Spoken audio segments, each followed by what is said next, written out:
Praise lord. ఈ దినం దేవుని వాగ్దానం. నేను నీకు తోడై ఉన్నాను. అపోస్తుల కార్యము 18వ అధ్యాయము 10వ వచనము. నా ప్రియ నేస్తమా, పౌలు భక్తుడు వాక్యం బోధించుటయందు ఎంతో ఆతృత ఆశ కలిగి ఉన్నాడు. ఎన్నో వ్యతిరేకతలు వచ్చినా క్రీస్తుని మాత్రం దృఢముగా సాక్ష్యమిచ్చుటకు మానలేదు. నేడు నీవు కూడా పౌలు భక్తుని వలె జీవించుము. దేవుడు నీకు తోడై ఉండి నీ ద్వారా గొప్ప కార్యంలో జరిగించును. నీవు వర్ధిల్లుదువు, నీ బలపరుచుదువు, నీ స్థిరపరచుదువు. ఎప్పుడనగా నువ్వు దేవుణ్ణి నీకు తోడుగా నడిపించుకున్నప్పుడు. ప్రార్థన. మహాపరిశుద్ధమైన పరలోకపు తండ్రి, నీ పాదములకు వందనాలు, స్తుతులు చెల్లించుకున్నాం ప్రభా. యేసయ్య, గతించిన కాలం నుంచి కాచి కాపాడు సజీవులు ఇక్కడ నుంచి నీ ప్రేమ బట్టి కోట్ల కొలది వందనాలు, స్తుతులు తండ్రి.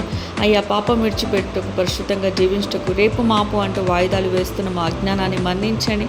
మా మనోనేత్రాలు తెరవండి. నీటి పొడుగల వంటి మా జీవితం ఎప్పుడు ఆవిరైపోతుందో తెలియని ఈ బ్రతుకును నా ప్రభా, పాపంలో చనిపోకుండా, నరకానికి పోకుండా, ప్రాణం ఉండగానే పాపం విడిచిపెట్టి బ్రతుకుండగానే అందు భయభక్తులు కలిగి జీవించి ప్రవర్తించే మనసును మాకు నేర్పించండి తండ్రి.